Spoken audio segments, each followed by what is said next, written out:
Hello everyone, I am citizen spokesperson Asher Westropp Evans, and this is the daily briefing of the Israeli Citizen Spokesperson's Office. We are live on YouTube, Instagram, and Twitter, so please begin submitting questions in the chat and search for the Israeli Citizen Spokesperson's Office on all major podcast platforms for an audio-only version each and every day. And please like and subscribe to help us reach a wider audience. It genuinely helps us get our message out to the people.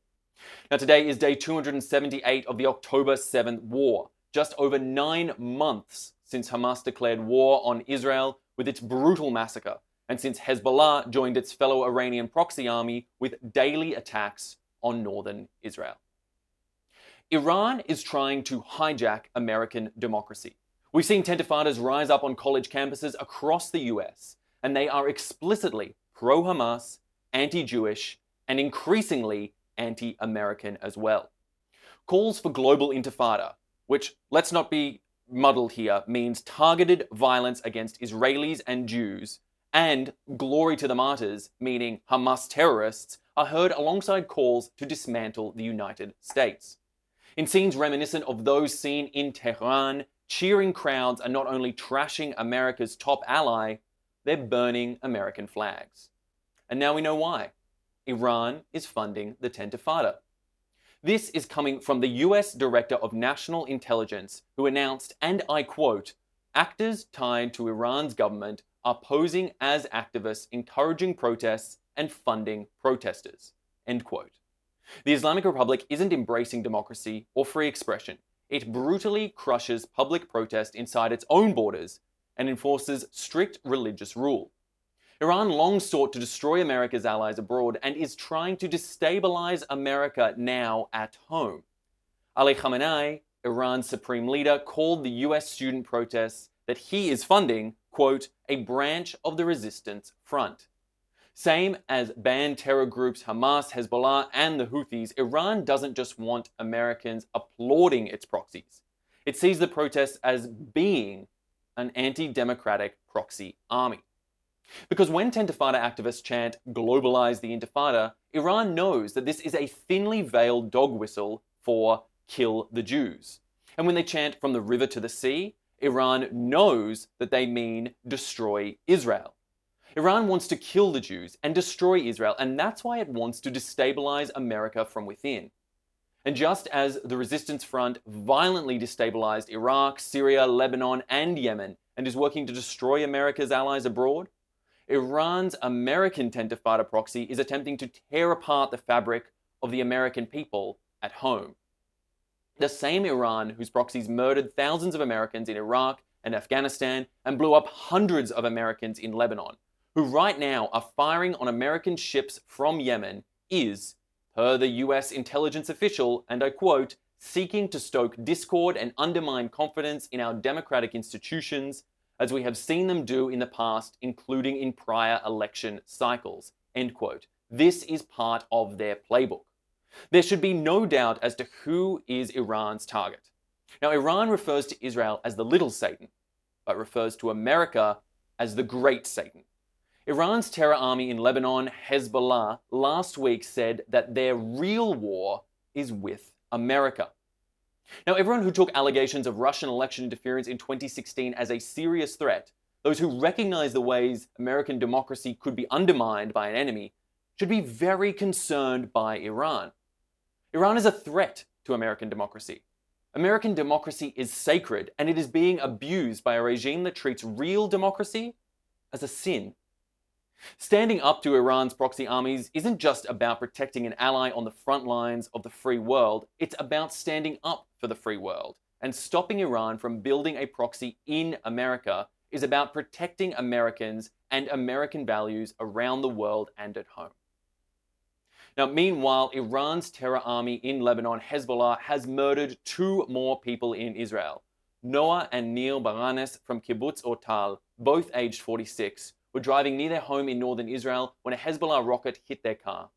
They are survived by 3 children, now orphans.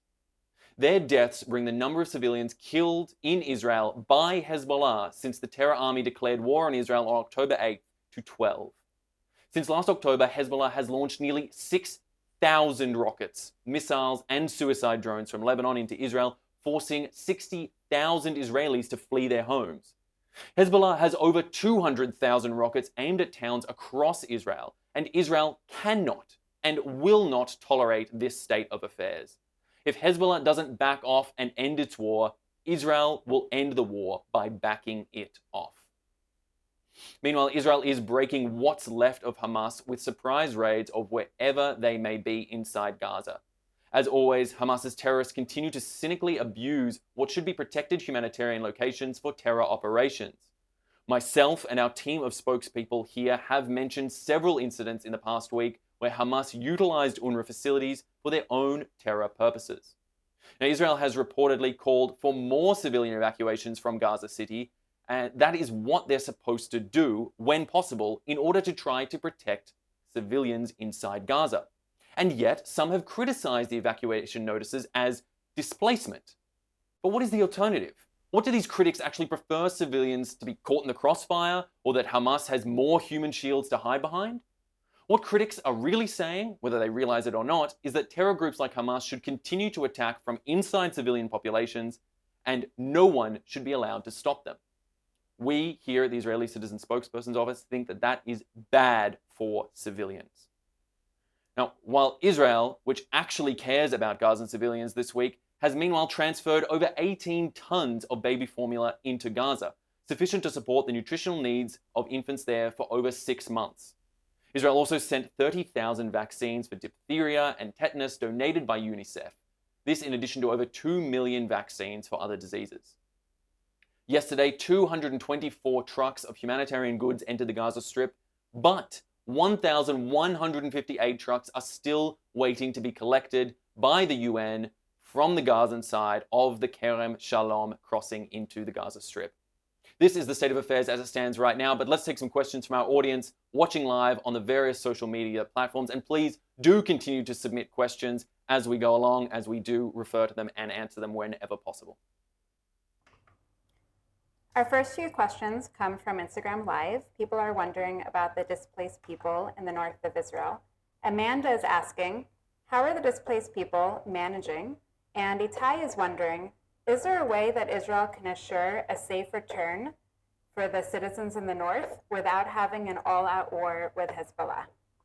That is an incredibly important question, and one which Israel is grappling with every day. Firstly, to speak of the 60,000 internally displaced people that we are seeing inside Israel, well, they have been moved from their homes in the north, taken out from a buffer zone in the north of Israel, and forced to move into other parts of the country, often staying now, as we said earlier, for a 9-month period, at best in hotels where available, at worst with family, friends, or those others in the community that are able to support them. But this is a difficult and trying time. If you viewers can imagine at home being removed from your home with little to no notice, left for 9 months with no certain date of return, the indefinite ongoing period for people who cannot continue their lives, cannot pick their crops, return to their kibbutzim or moshavim or any of the towns in which they live. This situation is frankly intolerable. And as we've said earlier, if Hezbollah will not pull back from the border, it will be backed off by Israel. And to ultimately answer the second half of that question, what Israel can do about this situation, that is the answer. The UN Security Council Resolution 1701 that said that Hezbollah needs to be back behind the Litani River line inside Lebanon would help provide some sense of buffer zone, some sense of safety to those who could maybe consider returning at that point. But until that situation changes, it's hard to imagine how these people are going to be able to return home with 200,000 rockets aimed at them. The situation is intolerable and it does need to change. And 9 months in, unfortunately, we don't see a clear answer yet to what the policy is ahead. But as we've said so many times, this situation is intolerable. It needs to be changed. And if Hezbollah will not back off, it will be backed off. Our next question comes from YouTube Live. Sophie is wondering, why does Israel keep reinvading different parts of the Gaza Strip? And do you think that we're winning? Sophie, this is an important question that really comes to the terms of what the goals are of Israel there inside the Gaza Strip. When it comes to the first part of your question about reinvading, it's not so much reinvading, it is trying to squash the bug that is Hamas as they pop up out of the ground. Hamas has been regrouping in various parts of northern Gaza, back in the south, reappearing in the humanitarian zones that are meant to be set aside for civilians, and it makes it increasingly difficult for Israel to try and weed out the last remnants of this group. There has been amazing success by Israel in breaking down so much of Hamas's key infrastructure inside the Strip, whether that be tunnels, whether that be weapons caches that are often hidden inside mosques, clinics, schools, hospitals, UN facilities, and more. You know, these facilities are being taken apart, these processes are being broken down, but at the end of the day, it is an incredibly difficult battle with the hundreds of thousands of kilometers of tunnels that Hamas has built inside the Gaza Strip. The IDF is constantly seeking to find, destroy, and remove that infrastructure that makes it harder for Hamas to continue fighting and continue to threaten the populations, both of Israel and the civilians inside the Gaza Strip. But at the end of the day, it is an ongoing process, and until there is some sort of change to the status quo inside Gaza, it is unlikely that it is going to come to a complete end in any form anytime soon. Our next question is from YouTube Live. Given how important the trade route is along Egypt's Suez Canal, why aren't more countries joining the effort to defend this route against the Houthis? This is an absolutely critical question because, as we just pointed out there, the Suez Canal is one of the pivotal trade routes, frankly, for the globe. In order to access the Mediterranean, one of the key trading bases in the world, it is absolutely critical that the Red Sea and the Suez Canal be protected from the likes of the Houthi, who have been fighting and threatening ships and transport all through that region for so many months now, ostensibly under the guise of trying to fight for the rights of Palestinian people. But in fact, as we can see, when they arbitrarily target ships under the country flags of numerous different nations around the world, really just to get themselves back in the PR machine, back in the propaganda, back on the front pages of global headlines, and help to bolster their causes as an Iran proxy there in the region, in Yemen and beyond. I mean, really, more countries do need to be involved. Fortunately, there are some in the US, UK, France, and other key allies that are playing their part. But this really is a global effort to ensure that free rights to shipping, free movements of goods and people throughout the globe are maintained,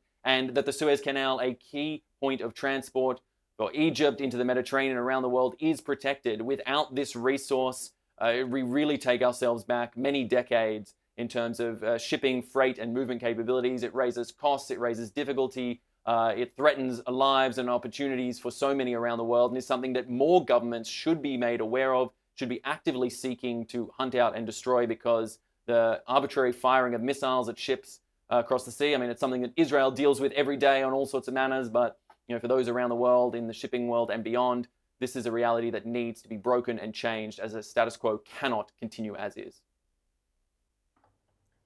Our next question comes from Instagram Live from Michal. For us in Israel and for many of your listeners around the world, it's really clear about the situation of Iran's intervention. But why is it that progressives around the world aren't seeing it? What do you think is blocking their view from seeing the truth? Michal, I think there are a number of people who are deluding themselves about the role of Iran and other negative state actors around the world. As we said, they're referring back to the 2016 elections in the US with accusations of Russian interference. Now Iran is playing from that same playbook, looking to destabilize democracies, looking to destabilize democratic principles in liberal democracies around the world. And this is precisely where the liberal democracies of the world should be uniting as allies and as like-minded peoples to join together to fight against those despots, authoritarians, fascists, whomever they may be, who want to break down the values of democracy and liberal democracy and to weaken them the world over, whether that be in America, whether that be in Israel, whether that be in the UK, France, anywhere else in the world. My home country of Australia. It doesn't matter where these particular threats to democracy are coming from. They need to be taken seriously, as outside state actors are using the infrastructure of the modern digital world, of the modern digital experience, to really attack and drive home interfering influences into fair democratic elections, which, as I said earlier in my briefing, in Iran and in other such countries is regarded as a sin. Free and fair democracy is a sin, and it is one that we must fight against, because we all know in liberal democracies that it is certainly not a sin. It is the right of free peoples, and one we will fight for to the last breath. Our next question comes from Instagram. Lotem is wondering, given the situation and the war right now in Israel, do you think it's safe for us to travel? I've heard it's lovely to come in the summer, but I'm feeling worried. Well, Tim, thank you so much for your question. If I understand correctly, you're talking about travel inside Israel. And if that is the case, then certainly, the Ben Gurion Airport is open. I myself have traveled inside and outside the country a number of times, and I can assure you, for those based here in Tel Aviv and in other parts of the country, it is broadly safe. Now, of course, we all recognize the neighborhood we're in, as we spoke earlier about the 60,000 displaced peoples, on the north of Israel facing threats from Hezbollah. Unfortunately, I wish I could say that it is entirely safe, but as it stands right now, there are always risks.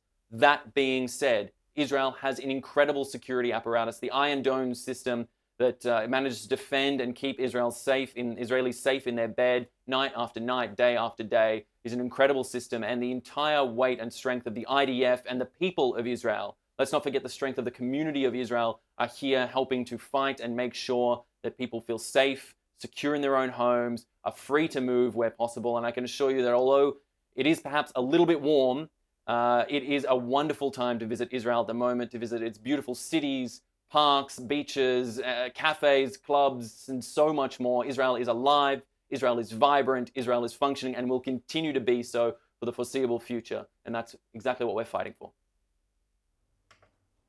Our last question today comes from somebody on X. The chief rabbi of France told the Jews that they no longer have a future there and that they should move to Israel or other safe countries around the world. How does the Jewish community in France and other diaspora communities recognize when they should stay and fight or when they should save themselves and come to Israel? This is such an important question. I know I've said this a few times today, but this really is a critical one, because as much as Jews in Israel and those who have made Aliyah and come to this country or lived here for many generations are critical to the right of the Jewish people to have a homeland here in the state of Israel, it is also critical that the Jews around the world do not break down their presence there, do not break down the communities that have existed for generations, for decades, if not hundreds of years in these communities, and to keep fighting for the rights to continue to be represented around the world. Israel is a critical part of the Jewish modern experience, but the diaspora community also plays a critical role. We could not do it without you. Without Jews being represented, fighting, advocating around the world for Jews everywhere, we would not have the sort of vibrant, flourishing Jewish community that we have today.